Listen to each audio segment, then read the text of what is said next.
Hello students, हम सभी unlock 1 में आ चुके हैं और अनलॉक 1 के जो गाइडलाइंस हैं वो काफ़ी ही जो है वो इजी गोइंग हो चुका है। ईज़िली जो है वो मूविंग हो चुका है आसपास आपके अराउंड। तो इस सिचुएशन में आपको बहुत ही संभल कर रहना पड़ेगा। धीरे हर हर कदम पर जो है वो फूक फूक कर चलना पड़ेगा। और साथ ही आपको यह भी ध्यान रखना पड़ेगा कि इस अनलॉक 1 को अनलॉक 1 ना माने, इसको अभी आप लॉकडाउन 5 ही मान कर चलें। तभी बाहर निकलें जब बहुत आवश्यक हो, बिल्कुल बाहर नहीं निकलें। साथ ही साथ जो है वो अपने फैमिली मेम्बर्स को, नेबर्स को आप यह बताते रहें कि नहीं, अभी जो सिचुएशन था यथावत वही है, और सिर्फ यथावत ही नहीं है, और भी ज़्यादा ये वर्स्ट हो चुकी है। बहुत ही ज़्यादा जो है वो कंडीशन जो है वो ख़राब हो चुकी है। तो इस तरह से जो है वो हम लोगों को समझना पड़ेगा कि ये आने वाले जो समय हैं वो बहुत ही भयावह होने जा रहे हैं। क्योंकि अगर हम माइग्रेंट वर्कर्स की बात करें, जो उनके मूवमेंट्स हो रहे हैं, उसके साथ साथ जो है वो अनलॉक की बात करें, कॉमर्शियल व्हीकल्स स्टार्ट हो चुके हैं, ये सारे के सारे जो हैं एक रीज़न आपको देंगे आगे और भी एक जो कोविड-19 जो वायरस है इसको स्प्रेड होने में। तो आपको समझना पड़ेगा, सोचना पड़ेगा कि ये अनलॉक 1 नहीं, ये लॉकडाउन 5 ही है।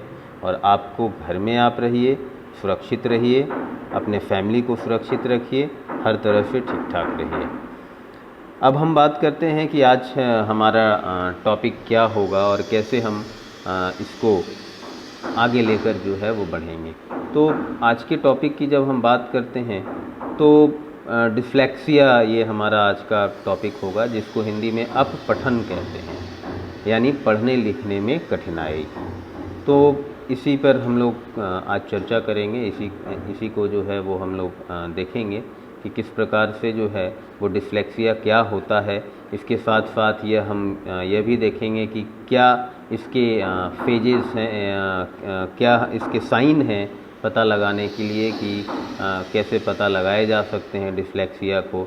इसके साथ साथ जो है वो अलग अलग स्टेज पे हम देखेंगे कि जैसे प्राइमरी लेवल की बात हम करें, उसके साथ साथ जो है वो मिडिल लेवल की बात करें, उसके साथ साथ जो है वो किशोर अवस्था की बात करें, युवाओं की बात करें। इस पर हम देखेंगे कि ये डिस्लेक्सिया है क्या और किस तरह से ये करता है। और इसके साथ साथ हम बात करेंगे कि किस तरह से इसकी पहचान की जाती है डिस्लेक्सिया की, कैसे जो है वो टेस्ट होते हैं इसके, जो जानकार होते हैं, जो पेशेवर होते हैं, वो किस प्रकार से डिस्लेक्सिया को पकड़ने में डिस्लेक्सिया को आइडेंटिफाई कर सकते हैं।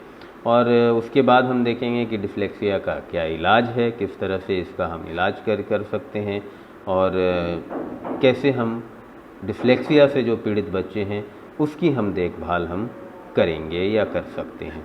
तो हम आज जो है वो इन बातों पर चर्चा करेंगे। तो सर्वप्रथम हम शुरुआत करते हैं कि डिस्लेक्सिया है क्या।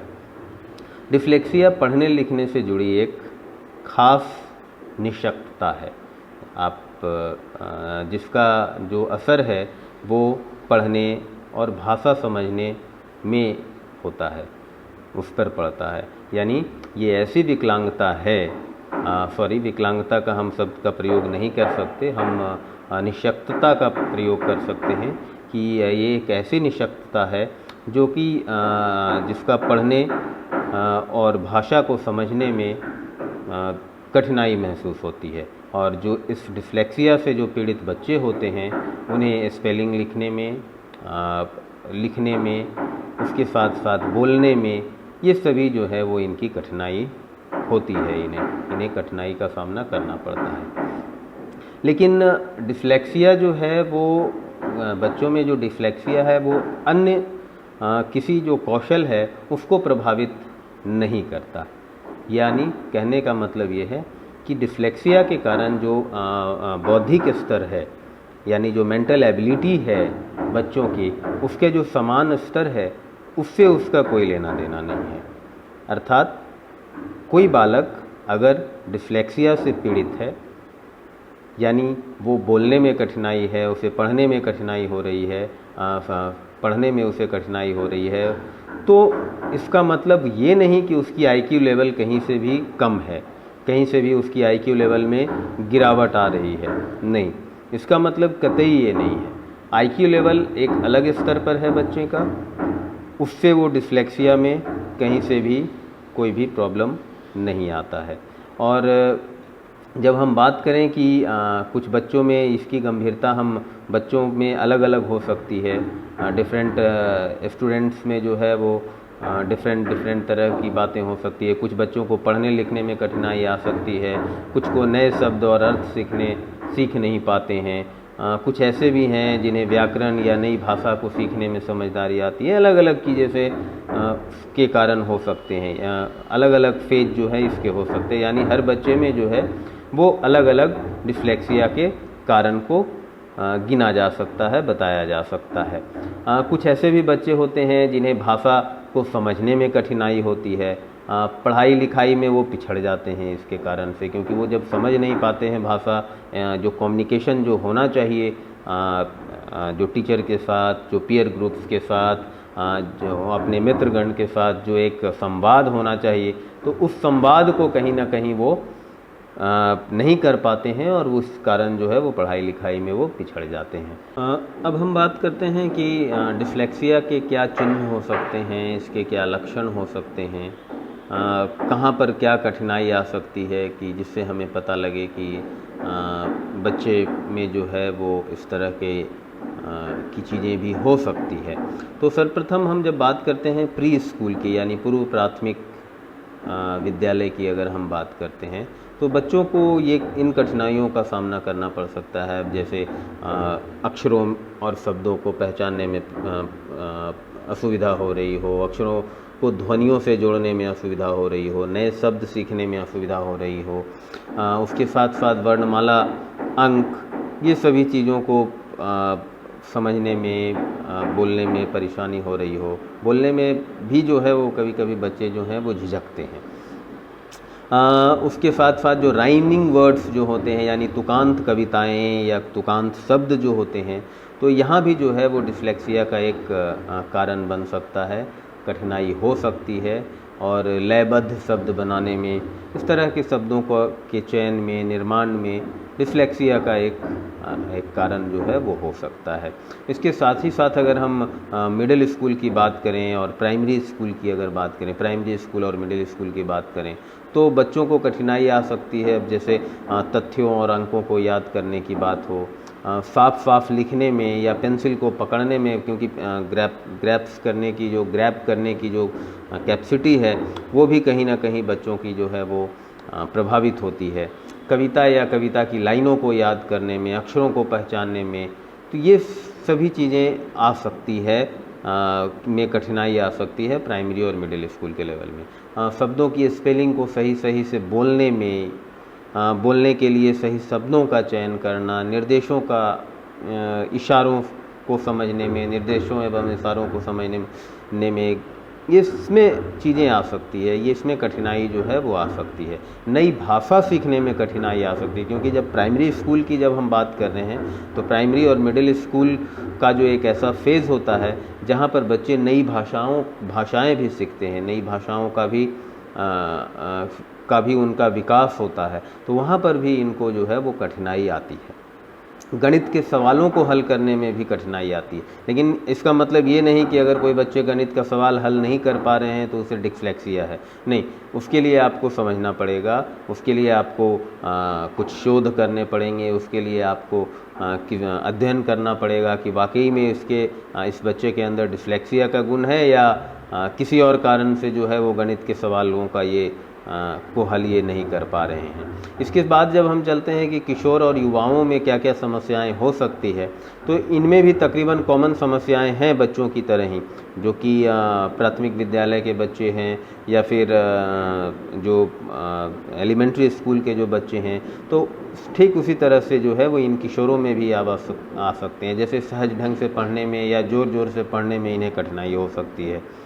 चुटकुला, कविता, पहेली, कहावतें, आदि ये सभी चीज़ों को समझने में जो है वो कठिनाई हो सकती है। कविता याद करने में कठिनाई हो सकती है, कहानी को संक्षिप्त करने में कठिनाई हो सकती है, समय को व्यवस्थित कैसे किया जाए या समय का जो प्रबंधन है उस प्रबंधन को ठीक करने में जो है वो कठिनाई हो सकती है।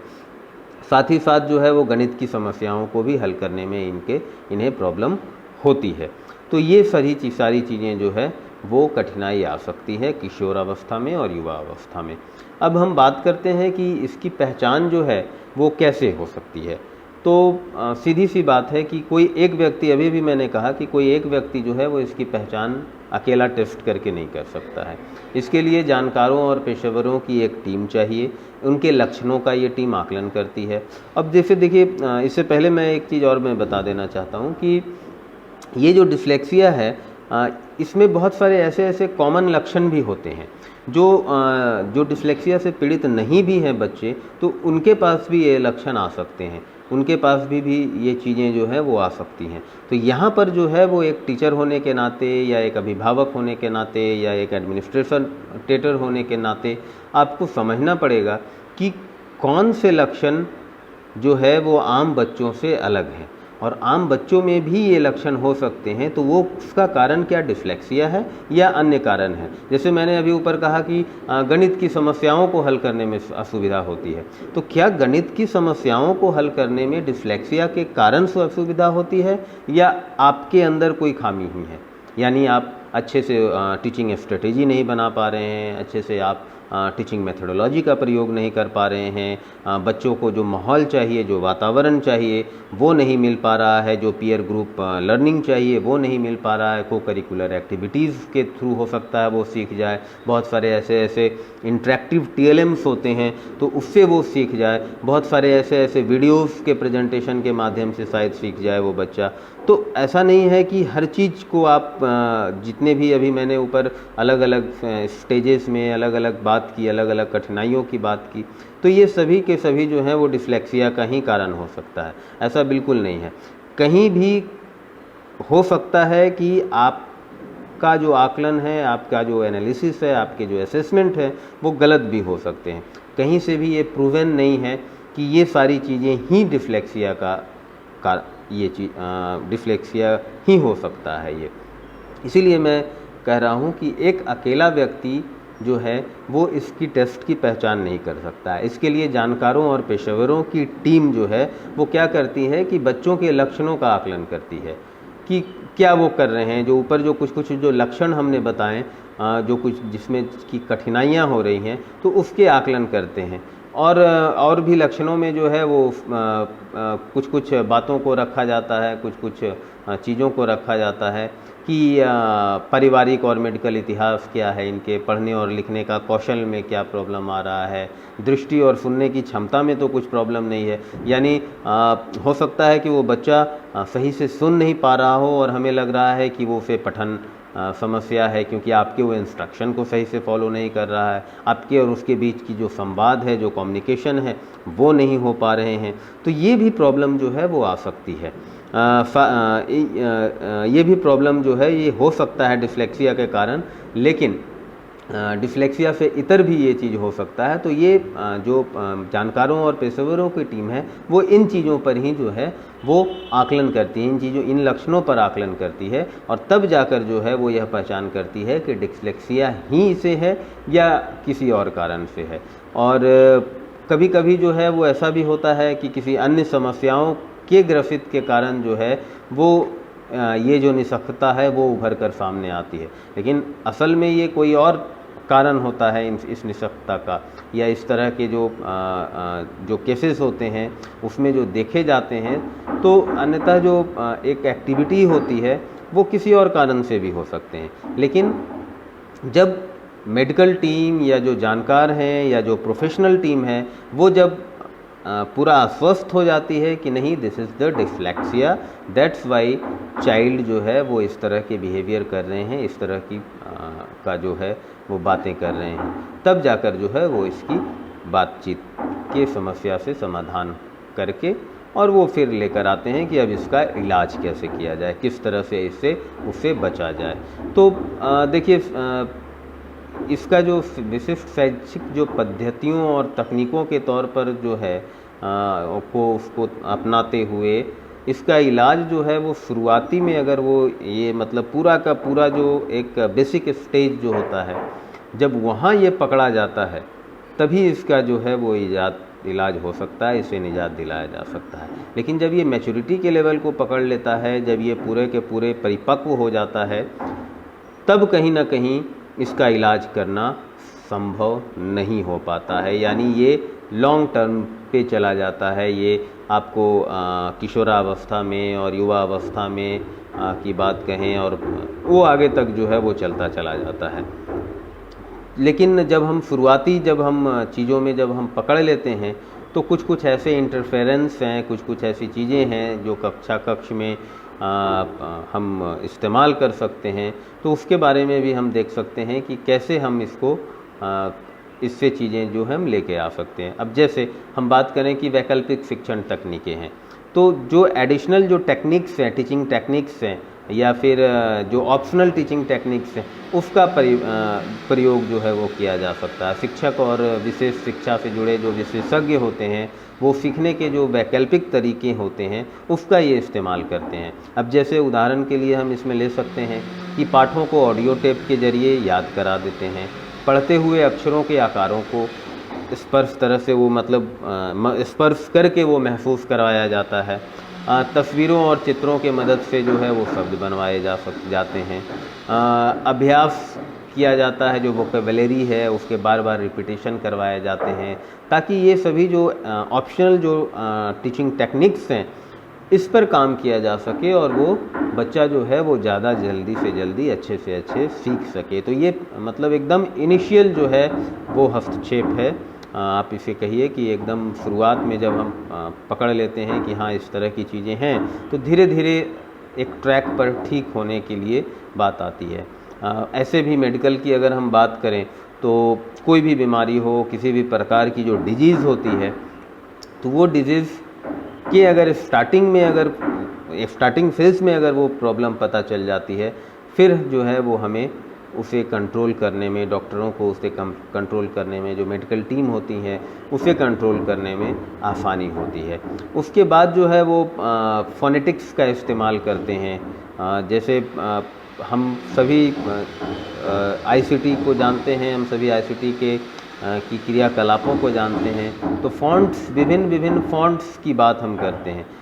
जो एक्सपर्ट होते हैं वो वैकल्पिक तरीके के तौर पर जो है वो डिस्लेक्सिया से जो बच्चे जूझ रहे होते हैं, जिनको पढ़ने के कौशल में सुधारने में मदद चाहिए होती है, वो अलग अलग फ़ॉन्ट्स का प्रयोग करते हैं, फ़ोनेटिक्स का प्रयोग करते हैं। यानी वो बहुत सारे ऐसे जो डिज़ाइन हैं अक्षरों के, जो अलग अलग जो लिखावट हैं उसको वो दिखलाते हैं, बताते हैं, उसके कुछ स्पर्श वाले चीज़ें बताते हैं। और उसके साथ साथ वो यह देखते हैं कि कौन से फ़ॉन्ट को ये बालक पढ़ पा रहा है, कौन से फ़ॉन्ट को ये बालक ज़्यादा आसानी से, सहजता से ग्रहण कर पा रहा है। तो उसी फ़ॉन्ट को वो इस्तेमाल करते हैं। क्योंकि आप जब वर्ड चलाते होंगे, एमएस ऑफिस की मैं बात कर रहा हूँ, तो एमएस ऑफिस में जब वर्ड आप चलाते होंगे तो जब आप फ़ॉन्ट देखते हैं तो बहुत सारे उसमें फ़ॉन्ट नज़र आते हैं, आपको हज़ारों फ़ॉन्ट्स आपको दिख जाएंगे। तो वो फ़ॉन्ट्स जो है वो कहीं ना कहीं आप जब के जो पठन योग्य नहीं हो रहे होते हैं, सपोज़ दैट कि आप बहुत सारे फ़ॉन्ट्स में आपने जैसे कॉमनली टाइम्स न्यू रोमन है, इसका हम लोग प्रयोग करते हैं, या बुकमैन ओल्ड है, इसका प्रयोग करते हैं। लेकिन अगर आप किसी दूसरे फ़ॉन्ट्स का प्रयोग करें, जैसे लूसिया कंसोल है, लूसीडिया फैक्स है, अलग अलग फ़ॉन्ट है, मैंड्राफ जीडी है, ये फ़ॉन्ट्स का जब आप प्रयोग करते हैं तो आप स्वयं देखेंगे, क्योंकि आप एक स्वस्थ बालक हैं, आपको किसी तरह का, आप एक स्वस्थ व्यक्ति हैं, आपको किसी भी तरह का की परेशानी नहीं है, लेकिन फिर भी आपको पढ़ने में डिफ़िकल्टी होगी, थोड़ा सा अक्षरों को देखने में डिफ़िकल्टी होगी। तो जब इस पठन समस्या से जो ग्रसित बच्चे हैं, उनको हो सकता है कि जो हमारे लिए जो फ़ॉन्ट सुलभ है वो फ़ॉन्ट उनके लिए जो है वो ज़्यादा प्रॉब्लमेटिक है, वो फ़ॉन्ट उनके लिए जो है वो ज़्यादा सही नहीं है। तो इसीलिए उनके अनुसार जो फ़ॉन्ट ज़्यादा सही है उसी के आधार पर उन्हें एक मदद दी जाती है और कौशल को सुधार करने के लिए उपाय किए जाते हैं। इसके साथ कुछ और भी टेक्निक्स अपना सकते हैं, जैसे आईईपी की बात हम करते हैं, इंडिविजुअलाइज्ड एजुकेशन प्लान, व्यक्तिगत शिक्षा योजना। तो इस व्यक्तिगत शिक्षा योजना में जो है वो सीधा का सीधा ये रहता है कि पर डे का हर एक दिन का जो है वो एक प्लान बनता है कि हाँ हमें क्या सिखाना है। एक इंडिविजुअलाइज्ड प्लान, तो पूरा का पूरा जो है एक व्यक्ति के लिए एक प्लान बनाया जाता है। यानी अगर आपके क्लास में अगर 5 बच्चे हैं तो आपको 5 प्लान बनाना होगा कि राम को हमें क्या सिखाना है, रहीम को हमें क्या सिखाना है, सीता को हमें क्या सिखाना है और फलना को हमें क्या सिखाना है। तो एक जो है वो पूरा का पूरा जो है वो एक इंडिविजुअल वे में जो है वो एक के बाद एक प्लान बनाकर जो है वो क्योर किया जा सकता है। और धीरे धीरे जब इसकी क्यूरिटी जब आती है तो वो आगे जाकर जो है वो ठीक होने की संभावना हो जाती है। और हम लोगों को ध्यान रखना चाहिए, मैंने ऊपर आगे भी कहा था कि जो डिस्लेक्सिया से जो पीड़ित बच्चे होते हैं वो एक प्रतिभाशाली और रचनात्मक रूप से संपन्न होने में उन्हें कहीं भी कठिनाई नहीं होती है। यानी उनके जो बुद्धि लब्धि है या उनकी जो मानसिकता की जो लेवल है या उनके जो ग्राफ सीखने समझने की जो लेवल है उसमें कहीं भी प्रॉब्लम नहीं होता है। वो आसानी से किसी भी चीज़ों को सीख जाते हैं, समझ जाते हैं, सहजतापूर्वक कर लेते हैं। उन्हें सिर्फ आवश्यकता होती है सहायता देने की, उन्हें आवश्यकता होती है प्रोत्साहन देने की, उन्हें आवश्यकता होती है सही संसाधन उपलब्ध कराने की। और उसके साथ साथ वे जब अपनी क्षेत्र में जब वो रुचि लेने लगते हैं, उनकी जब रुचि की जब निर्माण हो जाती है, फिर वो जो है वो अच्छा काम करके जो है वो दिखला देते हैं। तो इस तरह से जो है वो हम ये नहीं कह सकते कि डिस्लेक्सिया से जो पीड़ित बच्चे हैं वो उनको किसी तरह की जो है वो निशक्तता है तो वो बिल्कुल बेकाम के हैं या वो काम नहीं कर सकते या वो अच्छे मार्क्स नहीं ला सकते या वो अच्छे नहीं।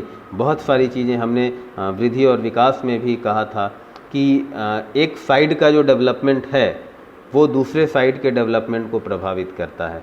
यानी अगर कहीं पर अगर डेवलपमेंट कम रहा है, रुक रहा है, तो दूसरे तरफ के डेवलपमेंट वो ग्रोथ को जो है वो ऊपर उठा दे सकता है। तो वही थ्योरी जो है वो यहाँ पर लागू हो रहा है। इसके साथ जब हम बात करते हैं कि इन बच्चों की जो इससे पीड़ित बच्चे हैं तो इनकी देखभाल कैसे की जाए, किस तरह से इनका टेक केयर किया जाए, तो इनकी देखरेख के लिए अभिभावकों को जो है वो चाहिए कि जागरूक करते रहें। मेनली अभिभावक को जागरूक करने की मैं बात कर रहा हूँ।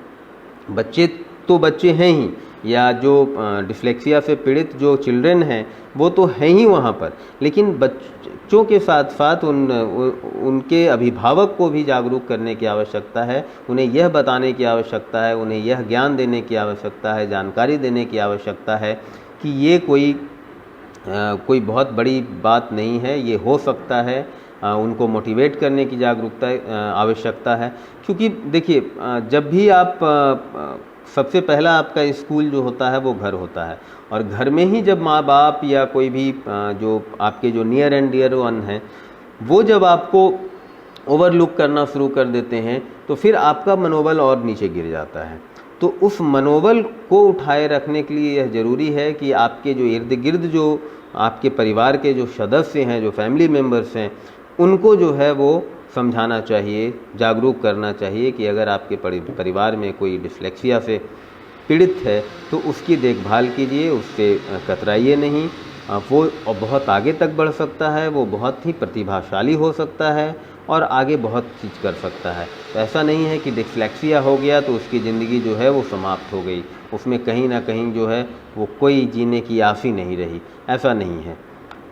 इसके साथ साथ जो है वो जब इसके लक्षण जब नज़र आ रहे हैं तो डॉक्टर से मिलने की सलाह देनी चाहिए कि नहीं ठीक है, अगर कुछ लक्षण आपको एज अ गार्जियन दिख रहा है या एज अ टीचर आपको कुछ लक्षण दिख रहे हैं तो आपको जो है वो कहें कि नहीं ठीक है, मुझे लग रहा है कि ये डिस्लेक्सिया हो सकती है, तो डॉक्टर से मिलने की सलाह दें। और कुछ अन्य कारणों को जांच करने के बाद बहुत सारे ऐसे प्रोफेशनल हैं, बहुत सारे ऐसे साइकोलॉजिस्ट्स हैं जो एक प्रोफेशनली जो है वो डिस्लेक्सिया के क्षेत्र में कार्य करते हैं और क्योर भी करते हैं। बहुत बहुत सारे केसेस ऐसे भी हो जाते हैं जो कि बहुत ही शुरुआत फेज में पता चल जाता है कि हाँ इसे डिस्लेक्सिया है, और 2-4 सिटिंग के बाद, 10 सिटिंग के बाद, कुछ महीनों के बाद वो उसे दूर होता हुआ नज़र आता है। तो इस तरह से जो है वो चीज़ें जो है वो आती है। इलाज जब करवा रहे होते हैं तो उनके प्रक्रियाओं में जो है वो प्रोत्साहित करना चाहिए उनके अभिभावकों को कि हाँ नहीं ठीक है, वो पूरा का पूरा वो अपने बच्चों को सपोर्ट करें। अपने जो जिसके लिए आपने उन्हें लेकर वहाँ गए हैं, तो उसमें जब तक आप सपोर्ट नहीं करेंगे तो उनका मनोबल ऊंचा नहीं होगा और वो जल्दी नहीं ठीक हो पाएंगे। तो जल्दी ठीक होने के लिए उन्हें प्रोत्साहित करना पड़ेगा, उन्हें मोटिवेट करना पड़ेगा, सपोर्ट करना पड़ेगा। उन बहुत सारी चीज़ें वो घर पर करने के लिए देते हैं। जो एक्सपर्ट्स होते हैं बहुत सारी चीज़ों को घर पर करने के लिए देते हैं कि हाँ आप ये कीजिए, आप ये कीजिएगा घर पर, तो उन्हें नियमित तौर पर करना होता है। अब जैसे ऊंची आवाज़ में कहानी सुनाने के लिए बच्चों को कहते हैं, बच्चों को के लिए ऑडियो किताबें दी जाती है ताकि वो घर में जो है वो पढ़ें उसको। तो वो यहाँ पर जो है वो बच्चे जो है वो भी पढ़ सकते हैं और वो कर सकते हैं। तो साथ ही साथ जो है वो इसके साथ बहुत सारी ऐसे भी और भी टेक्निक्स हैं। जैसे बच्चा जब बड़ा हो जा रहा है, थोड़ी जब बड़ी हो जा रहे हैं बच्चे, तो उन्हें रुचि किस ओर है, इधर वो पढ़ने की तरफ रुचि जा रहा है, गणित की तरफ रुचि जा रहा है, या फिर वो उसकी रुचि जो है वो कुछ ड्राइंग में है, पेंटिंग में है, उसकी रुचि कुछ बनाने में है। तो इस स्किल को भी आपको as a guardian, as a teacher आपको भांपना पड़ेगा कि ये रुचि जो है वो कहाँ पर है, किस तरह से है। तब जाकर जो है वो एक धीरे धीरे प्रोत्साहन के साथ, अलग अलग थेरेपी के साथ, राय मशवरे के साथ, डॉक्टर के सुझाव के साथ, इस तरह से धीरे धीरे जो है उस पर काबू किया जा सकता है। तो फाइनली हम यह कह सकते हैं कि प्यार भरे और सौहार्दपूर्ण वातावरण में आप डिस्लेक्सिया से निपट सकते हैं। उसको वो सुरक्षित महसूस करता है। हर बच्चा जो है वो एक सेफ़ प्लेस देखता है कि हमारा सेफ़ प्लेस कहाँ है। और जब उसे ख़ास करके वैसे बच्चे जो इस तरह के चीज़ों से ग्रसित होते हैं, इस तरह के डिजीज़ से जब वो ग्रसित होते हैं, तो उन्हें और टेक केयर करने की आवश्यकता है। उन्हें यह समझाने की आवश्यकता है कि नहीं, वी आर विथ यू, आपको घबराने की ज़रूरत नहीं है। धीरे धीरे जब कोशिशें हम आसपास के, उसके आसपास के लोग जब कोशिशें करते रहते हैं, उन्हें ध्यान देना, प्रोत्साहित करना, मदद करना, तो धीरे धीरे जो है वो कठिनाई से निजात पाने में वो कामयाब हो सकते हैं। तो ये था हमारा डिस्लेक्सिया का टॉपिक कि किस तरह से डिस्लेक्सिया वर्क करता है, कैसे हम उसको ट्रीट कर सकते हैं, किस तरह से हम उनका जो है वो इलाज कर सकते हैं, कौन कौन स्टेज पर क्या हो सकता है। जैसे हमने बात की पूर्व प्राथमिक स्तर की बात की, प्राइमरी और मिडिल स्तर की बात की, उसके बाद हम लोगों ने किशोर और युवाओं की बात की कि यहाँ पर किस तरह की चीज़ें कॉमनली आ सकती है। बहुत सारी चीज़ें कॉमनली भी आती थी। तो हम फाइनली हम यह कह सकते हैं कि डिस्लेक्सिया होने के बाद कहीं से भी बच्चे को हतोत्साहित ना करें। क्लास में अगर एज अ टीचर आप पढ़ा रहे हैं या वुड बी टीचर होने वाले हैं, अगर आप शिक्षण के क्षेत्र में जा रहे हैं और अगर आपको कहीं पर भी इसकी लक्षण दिखती है, तो कृपया करके वैसे बच्चों को ओवरलुक ना करें, वैसे बच्चों के मनोबल को नीचे ना गिराएं। उसे सही सावधानी के साथ सही ट्रीटमेंट देना, मोटिवेशन देना ही जो है वो डिस्लेक्सिया का इलाज हो सकता है। तो धन्यवाद। आज के वीडियो में बस इतना ही। नेक्स्ट टॉपिक के साथ फिर हम हाजिर होंगे। Okay, thank you, stay safe, take care, bye bye.